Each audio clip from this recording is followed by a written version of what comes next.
Eh bien, bonjour, frères et sœurs. Bienvenue de retour dans ce moment où Jésus semble être sur le défensif. Il a commencé en disant qu'il était la lumière du monde, et tout de suite, les gens ont dit « Prouve-le ».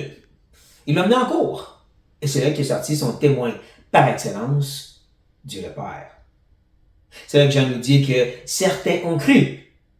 Et à place de se réjouir, de danser, de dire « Yay, des gens croient en moi », Jésus les a poussés plus loin.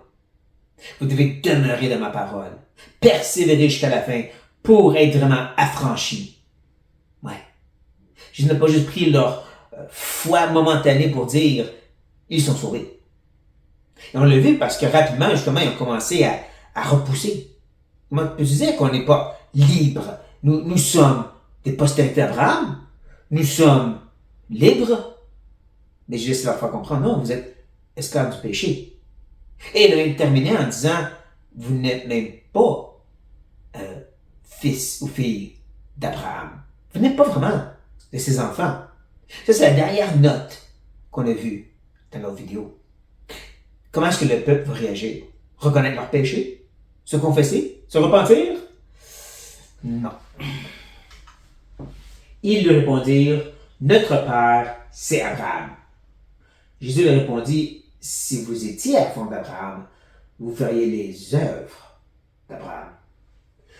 Il faut se rappeler un peu ce qu'on a déjà vu, l'importance de suivre toutes ces vidéos. Mais dans la réponse, il n'adresse pas deux autres choses que Jésus a dit. Premièrement, il a dit, vous voulez me tuer, parce que deuxièmement, ma parole ne pénètre pas votre cœur. Il ne parle pas de ça. Eux se concentrent sur la troisième. Vous n'êtes pas vraiment des enfants d'Abraham. Ce sujet de gloire, il ne veut pas être délaissé. Il ne veut pas toucher à cette partie plus humiliante. Vous voulez me tuer. Vous ne comprenez pas la vérité. Ah, ça c'est important. Tant qu'on reste des enfants d'Abraham, tant qu'on est de ce grand père de la foi. On voit un peu ça, même de nos jours. Les gens ne veulent pas délaisser cette idée qu'ils sont des bonnes personnes. Pas aussi pire que lui là-bas. Mais même dans le monde chrétien, ou pseudo-chrétien, je peux dire, le christianisme moderne, des gens qui se professent comme des grands hommes et femmes de Dieu, prophètes, apôtres, pasteurs, enseignants. Et là, tu leur montres la vérité, t'es pas sauvé. Commences-tu? Je suis un prophète. Ils vont passer par-dessus les choses qu'on leur montre parce qu'ils restent accrochés à ce sujet de gloire comme eux. Mais Jésus ne dément pas, hein, comme on l'a vu. Si vous étiez vraiment ses enfants, vous feriez les œuvres. C'est quoi les œuvres d'Abraham? Bien, selon ce qu'on peut comprendre du Nouveau, et comment il éclaire l'Ancien, la première grande œuvre, c'est sa foi. Il crut à Dieu et cela lui fut imputé à justice. Et c'est l'œuvre que Jésus a demandé. Lorsque les gens lui ont dit, qu'est-ce qu'on doit faire? Il a dit, vous devez croire en moi. Et comme on devrait voir, une foi qui sauve, pas juste une foi momentanée. Donc, il y a cet aspect de foi, mais une foi qui est active, obéissante. Dieu a dit à Abraham, quitte tout et viens ici. Il l'a fait. Plus tard, il va lui dire, il faut tuer ton fils. Et il va le faire. C'est pour ça que Jacques lui peut dire qu'en offrant Isaac, il a été justifié, pas sauvé, pas la justification qui sauve, mais ça a témoigné que sa foi était vivante, parce qu'il a obéi. Donc, les œuvres d'Abraham incluent la foi active, on pourrait dire, quand on regarde tout le témoignage des Écritures. Mais présentement, on a vu qu'il y a des gens qui croyaient, mais quand Jésus a parlé de persévérer dans sa parole et de continuer jusqu'au bout, de reconnaître leur état pécheur pour se repentir, en un mot, non, ça, il n'a pas voulu entendre. Donc, il y avait une foi, mais pas une foi obéissante. Donc, non, il n'y a pas les œuvres d'Abraham. Et c'est là que Jésus veut continuer à exposer la laideur de leur cœur. Et il va ajouter, mais maintenant, vous cherchez à me faire mourir. Moi qui vous ai dit la vérité, que j'ai entendu de Dieu. Cela, Abraham ne l'a point fait. Vous voyez comment Jésus revient sur ces deux points de tantôt? Vous voulez me tuer? Parce que vous ne recevez pas la vérité, hein, mes paroles. Là, on veut sauter par-dessus ces points plus humiliants, j'ai dit non, il faut revenir dessus. Il faut revenir sur cet état de pécheur, cet endurcissement de votre cœur. Parce que ça, c'est important aussi, à la fois. Donc, il revient sur cet aspect-là, parce que c'est ça qu'il faut faire. Il revient sur cette réalité qui veut chercher à la faire mourir. La vérité ne veut pas entrer en eux, ne veut pas l'entendre. Et j'ai ce petit coup un peu blessant, un petit peu comme un coup bas de Jésus. Cela, Abraham, que vous dites est votre père, il n'a pas fait ça. De rester à la parole de Dieu. De vouloir tuer Dieu parce qu'il lui dit la vérité. Abraham, il n'est pas comme ça. Donc, ouais, vous n'êtes pas comme son père, comme ses enfants. Hein? Et c'est un peu ça l'idée. Il est vraiment en train de leur donner un petit coup pour faire comprendre, ouais, non, vous ne l'êtes pas. Et justement, c'est là qu'il va continuer en disant, vous faites les œuvres de votre père. Encore revenant sur cette notion, c'est pas Abraham. Ben, eux, ils lui répondirent, nous ne sommes pas des enfants illégitimes. Nous avons un seul Père, Dieu.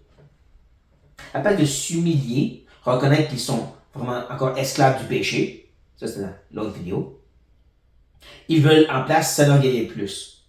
On n'est pas juste des enfants d'Abraham, nous. On est des enfants de Dieu. Vous comprenez que dans l'Ancien Testament, ça parle très peu d'idées que Dieu est un Père. Très peu. Pour Israël, Dieu était leur Dieu, mais il ne fallait pas aller au point de l'appeler un Père. C'est davantage révélé à nouveau, mais pour eux, c'était assez particulier. C'était vraiment un effort pour chercher une gloire qui n'était pas reconnue pour eux. Comme si à la place de s'humilier, ils cherchent plus à s'enorgueillir, à redoubler leurs efforts, de pomper, d'éclater leur chest pour dire on est incroyables, nous autres. Mais en plus que Jésus a donné un petit coup bas, il fait la même chose. Hein? Dans le texte original, le grec, on peut mettre l'accent sur un mot particulier, le nous. Donc c'est comme s'il dit, nous ne sommes pas enfants légitimes, nous, hein Jésus? Ils sont exactement où est-ce que Jésus a grandi. Tout le monde a entendu l'histoire de Marie qui supposément est tombée enceinte d'un ange. Ou du Saint-Esprit, excusez. Du Saint-Esprit. En d'autres mots, Jésus, tu connais pas vraiment ton Père. Hein? On connaît tout ça. C'est comme leur façon de donner un coup à Jésus, comme il va en donner un. Mais Jésus n'est pas démordre. Ils doivent comprendre la dureté de leur cœur. Ils doivent comprendre le état pécheur de leur cœur. C'est pour ça qu'il revient à la charge et qu'il va dire, si Dieu était votre Père, vous m'aimerez. Car c'est de Dieu que je suis sorti et que je viens. Je ne suis pas venu de moi-même, mais c'est lui qui m'a envoyé. Encore revenant sur son témoin par excellence, Dieu le Père. C'est lui qui m'a envoyé. C'est de lui que je viens, c'est lui que je viens représenter. Mais ne manquez pas ici, hein? Je suis. La façon que c'est écrit encore dans le grec, la façon que Jésus s'est exprimé, il met un accent marqué sur je suis du Père. En d'autres mots, encore une fois, il dit je suis Dieu, le Messie. Dieu avec vous, Emmanuel. Vous croyez il y a quelques secondes, maintenant que je vous ai exposé la réalité, vous ne voulez plus vraiment croire. Mais n'empêche, je reste. Je suis. Il va encore mettre l'accent sur qui il est et comment c'est important de croire en lui. Et que le fait qu'il s'endurcit à la vérité. Et ça, c'est important. Hein? Beaucoup de gens vont dire, j'aime Jésus, je connais Jésus. Des Mormons aux témoins de Jéhovah et aux musulmans aussi, bien sûr, mais quand c'est le Jésus véritable, où là, on sort les couteaux. Hein? Là, il y a de la violence. Et Jésus va expliquer ceci. Il va ajouter, pourquoi ne comprenez-vous pas mon langage? Parce que vous ne pouvez écouter ma parole. Cette question est provocatrice, la première. Elle est faite pour encore revenir sur cette idée. Mes paroles ne touchent pas vos cœurs. Il dit en même temps le pourquoi, pour les faire réfléchir. Il y a quelque chose qui ne marche pas dans votre cœur présentement. J'essaie de vous montrer qui je suis et qui vous êtes aussi. Il a dit la dernière fois, j'ai encore beaucoup de choses à juger en vous. Je vais vous montrer que vous êtes pécheur. Mais pourquoi ça ne résonne pas? Et comme il ajoute, si vous ne pouvez pas, Vous ne pouvez pas écouter parce que vos cœurs sont endurcis. Et là, il va vraiment exposer leur cœur, comme je dis, comme il ne l'a pas fait et qu'il voulait faire la dernière fois. Comme il avait commencé à dire, mais là, il va le faire. Il va vraiment mettre une lumière puissante sur leur cœur, expliquant comment ils ne peuvent pas recevoir sa parole. La raison pourquoi. La voici. Vous avez pour père le diable. Et vous voulez accomplir les désirs de votre père. Il a été meurtrier dès le commencement. Il ne se tient pas dans la vérité, parce qu'il n'a pas de vérité en lui. Lorsqu'il profère le mensonge, il parle de son propre fond, car il est menteur et le père du mensonge. Voilà la grande révélation. Il n'arrête pas de mentionner, vous n'êtes pas enfants d'Abraham, ou encore moins de Dieu, vous êtes des enfants de Satan. Pas littéralement Satan leur a donné naissance, ou les a créés, mais c'est que depuis la chute, l'homme, l'être humain, est né dans le péché. Il naît un pécheur. Il naît avec un cœur endurci contre Dieu, naturellement. C'est ça, notre réalité. Pour tout être humain, sans exception. C'est comme la même nature, donc, de Satan, qui est endurci contre Dieu. C'est un peu ça que Jean essaie d'expliquer dans 1 Jean. Comment on a, justement, comme père, le diable avant d'être sauvé. Pas dans le sens qu'il donne naissance, mais dans le sens qu'on a une nature, attitude, endurcissement de cœur, rebelle à Dieu que lui. Lui qui est un meurtrier, comme Jésus ajoute. Rappelez-vous du jardin d'Éden. Parce qu'il a convaincu Ève de prendre le fruit. Et Adam, après ça, ils sont morts. Et ils sont morts spirituellement, morts séparés de Dieu. C'est comme ça que Satan a fait le premier meurtre, on pourrait dire. Mais plus que ça, on voit à quel point Jésus met l'accent sur la réalité qu'il ne peut pas dire la vérité, que la vérité n'est pas en lui, qu'il n'est que menteur, c'est que mensonge, c'est le fond de sa réalité. Je pense que vous voyez à quel point il fait un contraste entre la vérité qu'il lui a apportée, le fait qu'eux ne peuvent pas le recevoir, parce que leur cœur est comme Satan, comme leur père, le diable, qui ne fait qu'aimer et vivre que pour le mensonge. Le mensonge, comme je suis une bonne personne, puis Dieu va m'accepter. Puis j'ai pas besoin d'être sauvé par un sauveur. Tous ces mensonges-là, qui font ça que c'est dur de pénétrer la vérité à l'intérieur de ce cœur-là.